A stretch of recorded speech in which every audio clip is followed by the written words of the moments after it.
Assalamu alaikum. Wannan bidiyo ci gaba ne akan bidiyon da na yi a baya, wato bidiyo na yi akan get da post in PHP.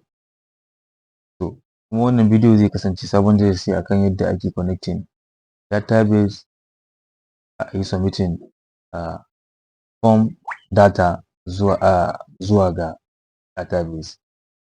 To abu na farko da mutum yake buƙata ko in ce abubuwan da mutum yake buƙata kafin yin wannan, suna buƙatar ka yi setup na local server ɗinka kuma code editor ɗinka da za ka yi amfani da ita. To na farko za ka je cikin Chrome ɗinka ka yi searching XAMPP download, link da zai baka na farko shi za ka taɓa, da ka taɓa shi zai kai ka zuwa nan inda zai baka daman kai downloading XAMPP local server. To daga nan za ka dawo bancin ka yi downloading ita sai ka yi installing, bancin ka yi installing ka buɗe ta, ni already ina da ita. Bancin ka yi installing ka buɗe ta, kana buɗe ta za ka ganta a haka. To na farko za ka zo ka taɓa nan, taɓa start, wannan ma ka taɓa start. So bancin ka ga nan da nan gurin ya kawo ma wannan green background color ɗin nan, to that means ka kunna local server ɗinka kenan. Abu na biyu da za ka yi, za ka je idan ka taɓa admin daga nan wurin zai kai ka zuwa inda local server files ɗinka suke. Wannan project ɗin already ina da su a cikin local server ɗina. Shi kuma MySQL idan ka taɓa admin zai kai ka zuwa ga ainihin database ɗinka inda za ka creating database ɗinka. To abu na farko da za mu yi, za mu fara creating database name ɗinmu, inda za mu zo mu taɓa nan wurin new, zai ba mu dama mu saka sunan database.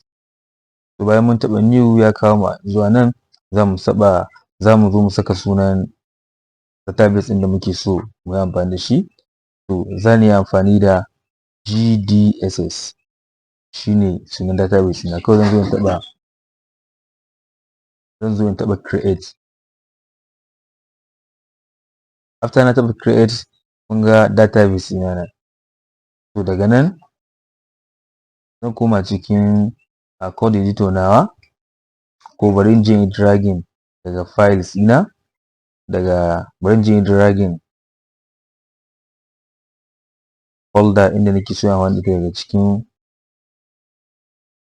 file explorer. Za ka zo ka taɓa nan wurin gcc wurin local disk, za ka je za ka ga folder ta XAMPP. Then cikin folder ɗin XAMPP za ka ga htdocs, wannan folder ɗin ka buɗe ta. Ko za ka zo za ka cimma wasu files ne a nan gun, kana iya goge su gaba ɗaya, ba wani amfani gare su ba. To zan yi creating new folder,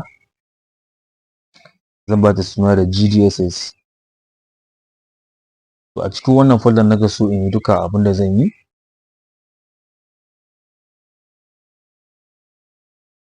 Na dragging ita zuwa cikin VS Code. Okay. So ga folder ta zo cikin ta zo cikin Visual Studio a code editor nawa. Zan yi creating new file, zan ba shi suna. File ɗin da zan yi creating zan ce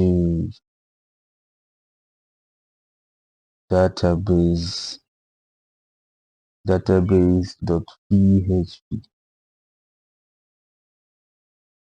Save ɗin shi. Na riga na creating new file ina. Yanzu da muka koma cikin waccan folder ɗin nan in GDSS, za mu ga file ɗin na creating nan. Okay, now yanzu za mu rubuta code wanda za mu connecting waccan database ɗin da muka yi creating da GDSS kan server ɗinmu da kuma code ɗinmu. Na farko za mu fara PHP, za mu declaring variables namu, the host to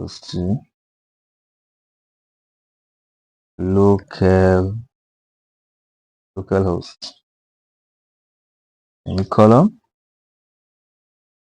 user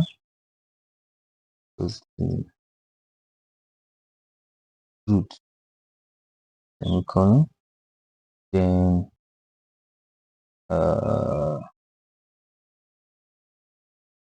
complete this one, host user. Then after user, let me complete this also. Complete password also.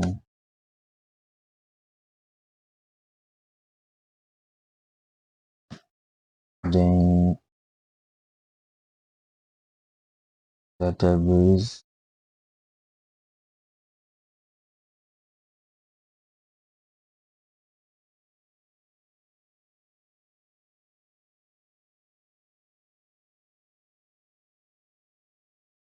to anan ne zamu rubuta sunan database din da muka creating can kan server din mu is GDSS.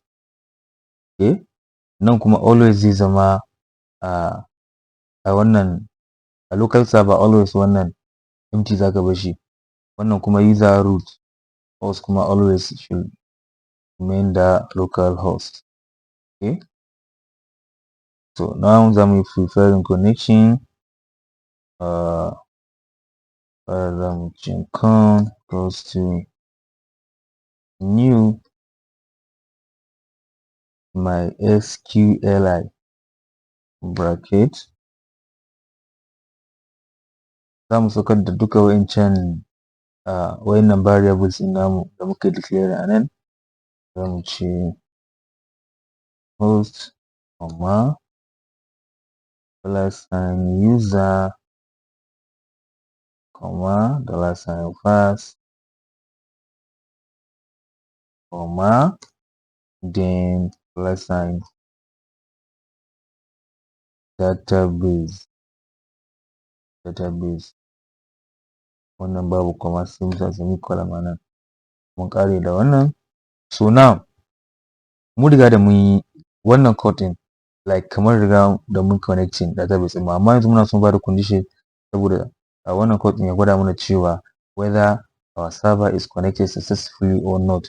Saboda haka silently ba za mu fahimci cewa database din ya connecting ko bai connecting ba. So zamu zo mu saka if condition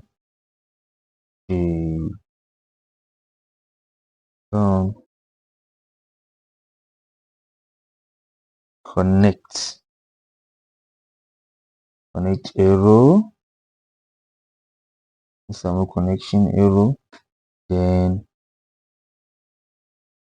code din yayi breaking ya rubuta muna connection failed. Ya rubuta muna connection failed kuma muna son ya gwada muna wani error ne ya faru, sai mu concatenating sai mu ce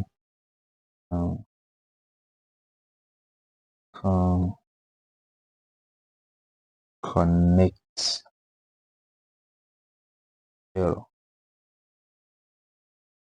da semicolon, else kuma in kuma connection yayi to sai muka ce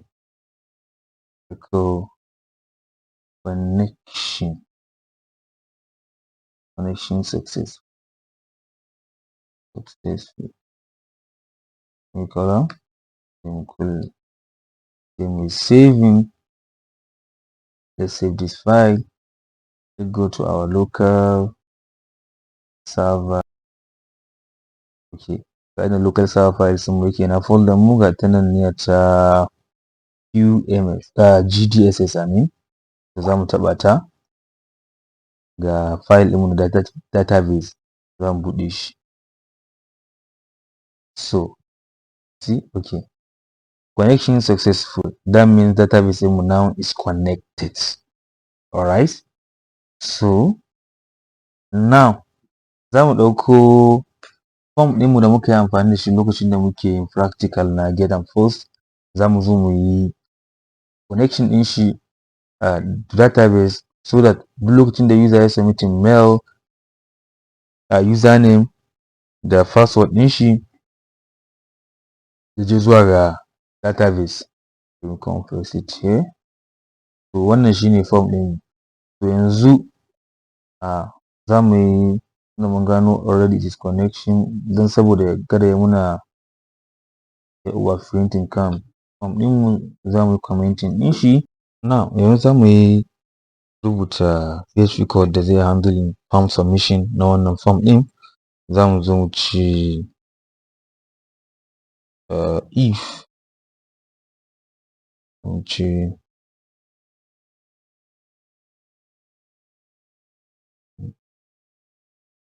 key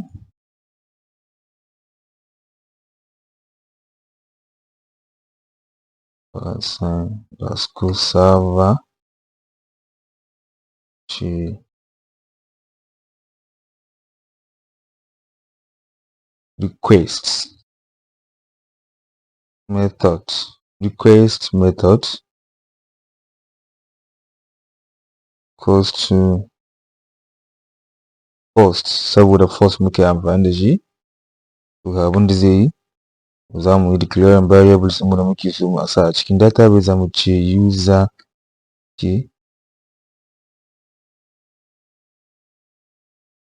username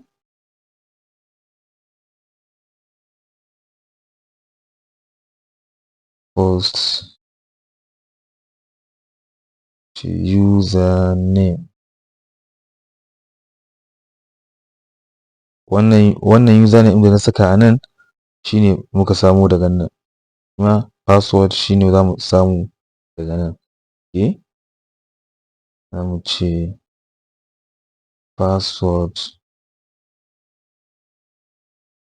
post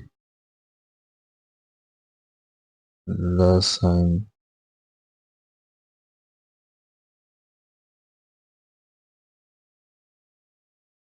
password, kuma za mu kulle shi.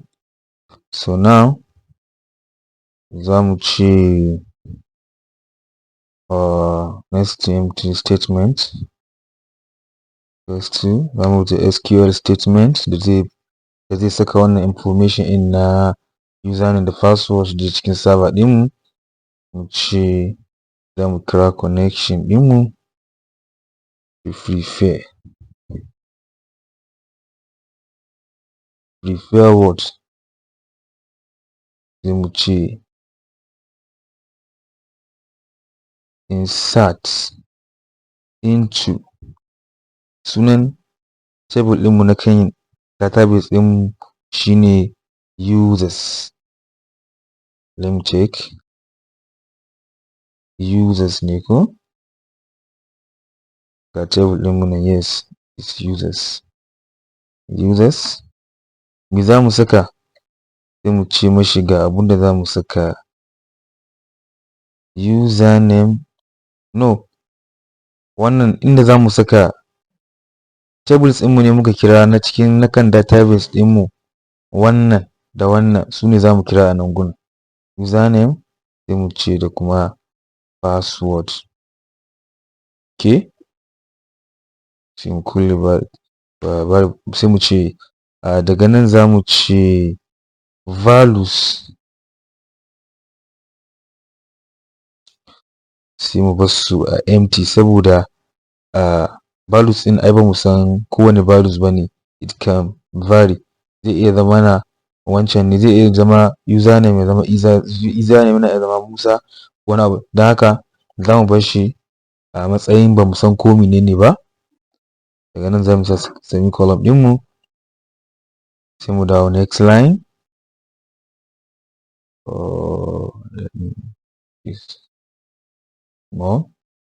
Okay, za mu ce za mu ce statement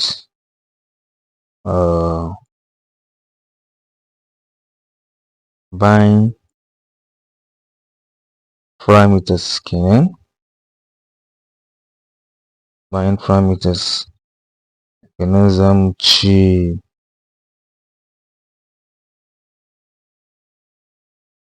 za mu kira wannan data types ɗin da wannan data ɗin da za mu yi amfani da su. Type in data da mu yi amfani variable characters contain strings. Don haka nan za mu saka ss, za mu ce comma, Da haka wannan string na farko username za mu ɗauka, to don haka shi za mu saka a nan. Za mu ce username, wannan variable ɗin za mu kira, za mu sa comma, then sai mu ɗauko wannan shi ma na password, shi ma sai mu saka shi a nan gurin. Cikin sana. Now from here za mu zo za mu ce if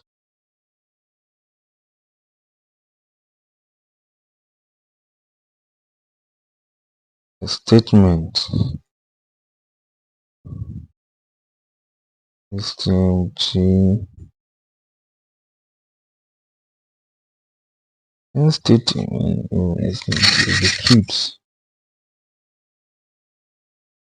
execute to if statement ɗin mu wannan, if wannan statement ɗin mu yayi executing, kenan so ya saka muna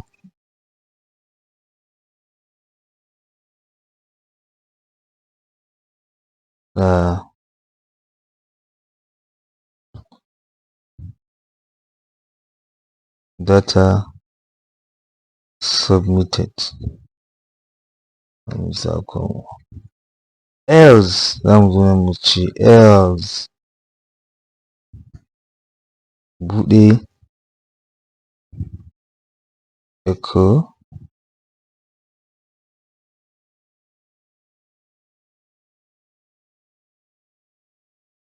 failed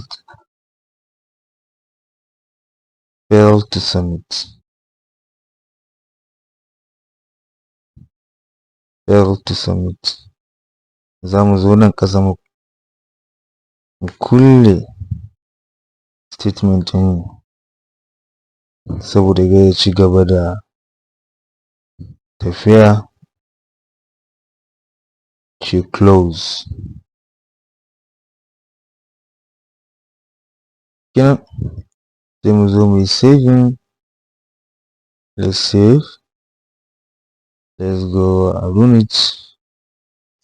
I noticed one mistake here. One is not supposed to be here. Supposed to be here. Okay. Let's save our file. Let's go to our phone. Let's refresh.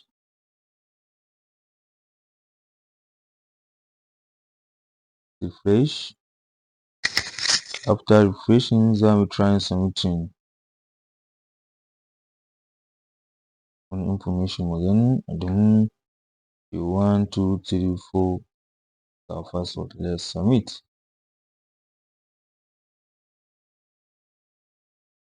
Nothing is turning.